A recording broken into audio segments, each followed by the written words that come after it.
You're about to drop thousands of dollars on a brand new OLED TV thinking you're getting the perfect display, right? Well, before you swipe that card, let me tell you something every salesperson and tech reviewer conveniently avoids mentioning. OLED looks stunning in the showroom, no doubt about it. But in the real world, your home, your usage habits, your lighting, there are long-term realities that could completely change your buying decision. I've worked in the TV industry for years, and today I'm exposing the truth about OLED TVs in 2026 that nobody wants you to know. Before we dive in, hit that subscribe button and comment which TV you're currently using and what problems you've had with it. Now let's get into the real talk. The burn-in problem that still exists. Manufacturers love saying burn-in is solved. They'll tell you it's a thing of the past, something you should never worry about. The uncomfortable truth? Burn-in is still very real in 2026. Yes, it's better than it used to be.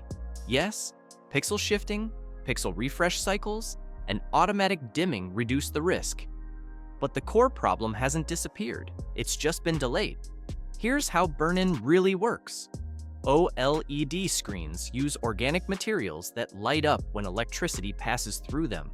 Over time, these organic compounds degrade, and they don't degrade evenly. Static elements, like news logos, gaming HUDs, sports tickers, and even desktop icons, stress specific pixels more than others. Eventually, those heavily used pixels wear out faster, leaving permanent ghost images. I've seen it many times. One customer bought a gorgeous LG OLED for his home office. He used it for Zoom calls, spreadsheets, and then Netflix at night.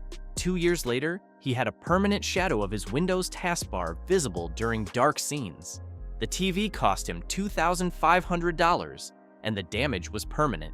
No pixel refresher could fix it. Modern OLEDs do a lot to combat this. They run maintenance cycles when you turn them off, shift pixels by tiny amounts, and dim static elements. These definitely help extend the lifespan of the panel. But if you're a gamer who plays the same title every day, that mini-map and health bar will eventually leave their mark. If you watch ESPN 4 hours a night, that score ticker is slowly becoming part of your TV.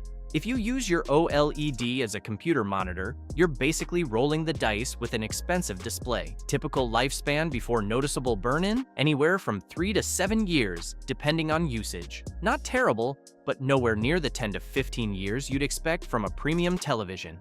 The brightness battle. OLED is losing. Now let's talk brightness, because this is where OLED hits a wall that physics simply won't allow it to climb over easily. OLED TVs in 2026 are brighter than ever. Some models have nearly doubled their peak brightness compared to OLEDs from a few years ago. But even with those improvements, they still can't match the brightness of premium LCD and Mini-LED TVs. Why does brightness matter so much? Simple. If your room has large windows, strong daylight, or bright overhead lighting, OLED struggles. Those perfect blacks you see in a dark store start looking gray and washed out when strong ambient light hits the screen. HDR content, which should explode with bright highlights, starts looking dull because the TV just can't get bright enough. One customer bought a top-tier OLED after seeing it in a dim showroom. When he set it up in his bright living room, daytime viewing looked disappointingly flat and dark. He ended up returning it for a Mini-LED TV that actually performed better in his real-world environment for less money. Manufacturers are trying to fix this.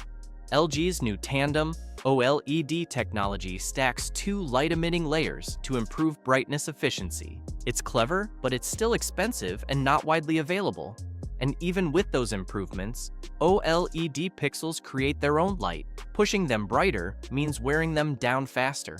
LCD and Mini-LED don't have this limitation because the backlight is separate from the image layer. That's why LED TVs can hit 1,500 to 2,000 nits, while OLEDs struggle to maintain around 1,000 nits. For movie lovers watching in dark rooms, OLED brightness is totally fine. But if you prefer a bright picture, or your room is naturally bright, OLED might not be the right choice, and salespeople won't tell you that because they make more profit selling OLEDs. The price problem nobody mentions. Now let's get real about pricing. OLED TVs are still very expensive in 2026, even though the technology is no longer new. A solid 55-inch OLED costs between $1,500 and $2,000. A 65-inch ranges from $2,500 to $3,000. Move up to 77 inches, and you're paying $4,000 to $6,000. Want one of those massive 83-inch OLEDs? That'll be $8,000 to $12,000, please.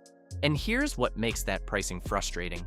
You can get a premium Mini-LED TV with quantum dots and full-array local dimming for literally half the price. A 65-inch Mini-LED from Samsung, TCL, or Hisense costs $1,200 to $1,500 and has fantastic brightness, zero burn-in risk, strong HDR performance, and often better daytime viewing.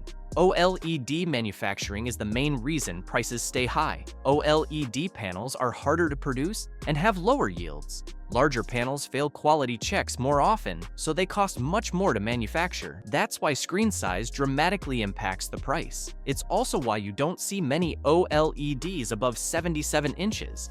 Most consumers simply can't afford them. For many people, paying an extra $1,000 or more for an OLED doesn't deliver enough extra value. Yes, you get perfect blacks and excellent color accuracy, but you also accept lower brightness, higher burn-in risk, and shorter panel lifespan. Picture quality issues they hide. This one surprises most buyers. OLED picture quality isn't always perfect. Marketing shows flawless panels with perfect uniformity, but reality isn't always so clean. Some OLED units come with vignetting, slight darkening around the edges.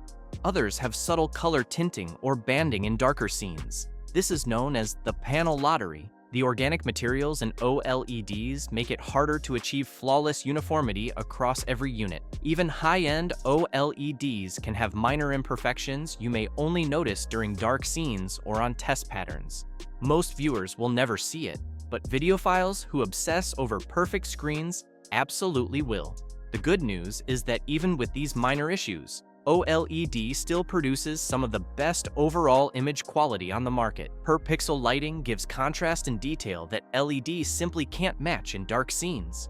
But the myth that all OLED panels are perfect needs to die.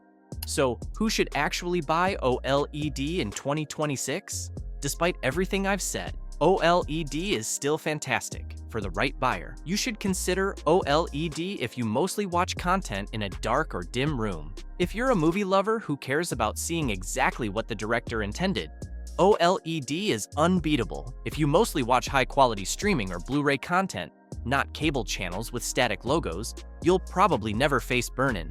And if you're okay replacing your TV in 5 to 7 years, OLED's picture quality is worth it. But OLED is not for you if your living room is bright, if you game for hours with static HUDs, if you want a screen larger than 77 inches without spending a fortune, or if you plan to use your TV as a monitor. Mini-LED gives you better value and fewer risks. The truth about OLED in 2026 is simple.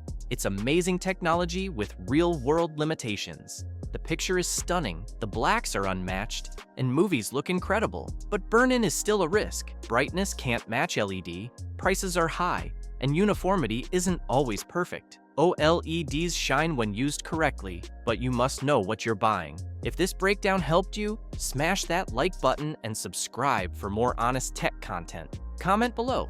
Are you choosing OLED or playing it safe with LED?